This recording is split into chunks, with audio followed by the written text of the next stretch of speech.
বন্ধুরা, 2024-এ বুদ্ধ পূর্ণিমা কবে পড়েছে এর সঠিক সময়সূচি ও তিথি ও তারিখটি জেনে নেব। তার সাথে জেনে নেব এই পূর্ণিমা তিথিতে কি এমন এক উপায় করলে মা লক্ষ্মী ও বাবা নারায়ণের আশীর্বাদে আপনার সংসার সর্বদা ভরাপূর্ণ থাকবে। এই বৈশাখ মাসে পূর্ণিমা তিথিতে যদি এই 3টি উপায় করতে পারেন, তাহলে আর্থিক উন্নতি ও নানা রকম সংকট ও বিপদের হাত থেকে রক্ষা পাবেন সেই ব্যক্তি। বন্ধুরা, জ্যোতিষ শাস্ত্র ও গণনা অনুসার এক বিশেষ তিথিতে প্রতি বছরই পড়ে বুদ্ধ পূর্ণিমার দিনটি। 2024 সালে বুদ্ধ পূর্ণিমা কবে পড়েছে তা নিয়েও রয়েছে অনেক প্রশ্ন। তার মধ্যেই আজকে আমি আপনাদের সেই তিথিটি জানিয়ে নেব।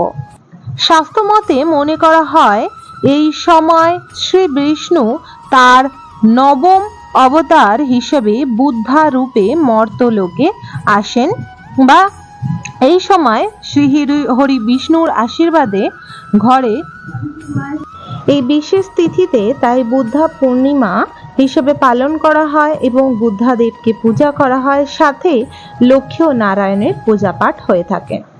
বন্ধুরা, বুদ্ধা পূর্ণিমা কবে পড়েছে সেটি জেনে নেব।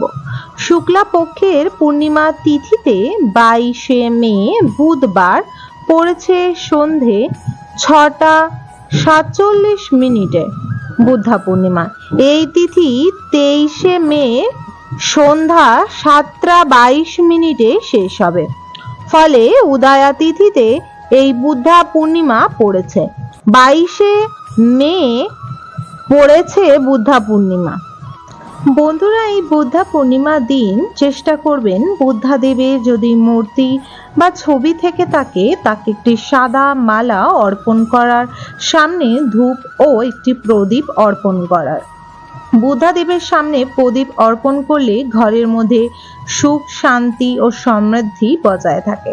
সাথে আপনারা নারায়ণ লক্ষ্মীর সামনে এই দিন অবশ্যই একটি ঘিয়ের প্রদীপের মধ্যে এলাইচ দিয়ে আর সামান্য চাল, একদম নিখুঁত চাল, কোনো ভাঙা বা আধ ভাঙা না থাকে, একদম নিখুঁত চাল যদি অর্পণ করতে পারেন, এতে ঘরের সুখ সমৃদ্ধি বজায় থাকে।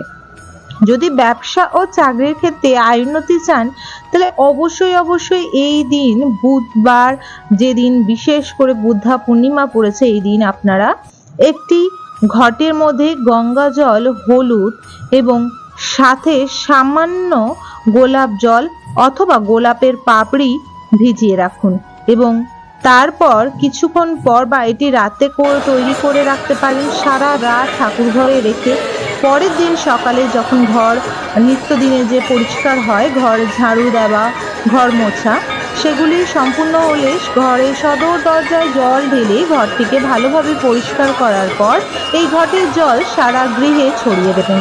এর ফলে ঘরের মধ্যে সুখ, শান্তি, সমৃদ্ধি বজায় থাকবে। মা লক্ষ্মীর কৃপা ও বাবা বিষ্ণুর আশীর্বাদে কোনোদিনও আপনার অর্থ ভাণ্ডার ও আপনার ধন সম্পদের কোনো কমি হবে না। সাথে আপনি মা লক্ষ্মীর অশেষ কৃপায় অর্জন করতে পারবেন বহু সুখ, শান্তি ও সমৃদ্ধি। তাই এই দিন অবশ্যই ওই কার্যটি করবেন। এই দিন বিকেলবেলায় অবশ্যই ঘরের সদর দরজায় 2 দিকে প্রদীপ অর্পণ করবেন এবং প্রদীপের মধ্যে অবশ্যই একটি করে লবঙ্গ দিয়ে রাখবেন। এতে ঘরের মধ্যে নেতিবাচক শক্তি প্রবেশ করতে পারবে না, ঘরের মধ্যে সর্বদাই পজিটিভ এনার্জি বিরাজমান করবে। বন্ধুরা, এই দিন অবশ্যই তুলসী তলায় একটি ঘিয়ের প্রদীপ এলাইচ দিয়ে অবশ্যই অর্পণ করবেন। প্রদীপের নিচে সামান্য পরিমাণে চাল বা পুষ্প দিয়ে প্রদীপটি রাখবেন। বন্ধুরা, ডাইরেক্ট প্রদীপ কোনোদিনও মাটির উপর রাখতে নেই, এর ফলে ঘরের মধ্যে নেগেটিভিটি ছড়ায়। সর্বদা প্রদীপের নিচে কোনো পুষ্প বা কোনো রঙ্গোলি বা কোনো আলপনা বা কোনো প্রকার কিছু রাখার পরেই তারপরে কিন্তু অর্পণ করবেন। এই দিন যদি আপনারা ঘরের মধ্যে কর্পূর, হলুদ, সর্ষে এবং লবঙ্গ দিয়ে মা লক্ষ্মী ও নারায়ণের আরতি করার পর সারা গৃহে আরতি করতে পারেন, তাহলে এর ফলেও ঘরের নেতিবাচক শক্তি বা নেগেটিভিটি দূর হয়ে ঘরের মধ্যে সুখ, শান্তি বজায় থাকে। ঘরের মধ্যে রোগ, ব্যাধি, জ্বালা, যন্ত্রণা, দুঃখ, কষ্ট দূর হয়। আশা করব বন্ধুরা এই ব্যাপারে আপনারা জানতে পেরেছেন। এবার একটি যে বিশেষ টোটকা বা উপায় বলবো, এটি অবশ্যই এই পূর্ণিমা তিথিতে করলে আপনার ভাগ্যে কোনো রকমের যে কষ্ট দুঃখ সেটি আর থাকবে না। এটির জন্য আপনাকে দরকার হবে লাল চেলি কাপড় বা লাল কালারের কোনো সুতির কাপড়। তার মধ্যে আপনাকে নিতে হবে 108টি বিশেষ করে নিখুঁত গোবিন্দভোগ বা আতপ চাল। সেই চালের উপরে একটি কড়ি ও একটি গুমতি চক্র, একটি হলুদের গিঁট, যেটি শুকনো হলুদের গিঁট পাওয়া যায় দশকর্মা ভাণ্ডারে, সেখান থেকে আপনারা নিয়ে আসবেন এবং তারপরে ওর মধ্যে আপনারা অবশ্যই সামান্য পরিমাণে সিঁদুর দেবেন এবং তারপরে এটি আপনারা এর মধ্যে সামান্য এলাচ লবঙ্গ অবশ্যই দেবেন। দেওয়ার পর এটি আপনি সামান্য লাল ফুল দিয়ে মা লক্ষ্মী ও নারায়ণের সামনে রেখে পূজা করবেন।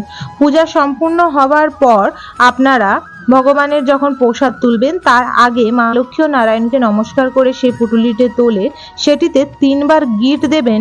ওম শ্রী মা মহালক্ষ্মী নমো নমঃ, ওম ভগবতে বাসুদেবায় নমো নমঃ। এই মন্ত্রটি একবার করে বলবেন, একটি করে গিট দেবেন। 3টে গিট দেওয়া হওয়ার পর এটি মা লক্ষ্মী ও বাবা বিষ্ণুর চরণে লাগিয়ে এটি আপনারা তিজুরিতে তুলে রাখবেন। এতে গৃহের মধ্যে কোনোদিনও অর্থের অভাব হবে না, সাথে আপনার চারিদিক থেকে অর্থ প্রাপ্ত ভাগ্য খুলে পড়বে। বন্ধুরা, আশা রাখবো আজকের ভিডিও তথ্যটি আপনাদের ভালো লেগেছে। যদি ভালো লেগে থাকে অবশ্যই একটি লাইক করবেন। কমেন্ট বক্সে অবশ্যই জয় মা লক্ষ্মীর জয় অবশ্যই লিখবেন।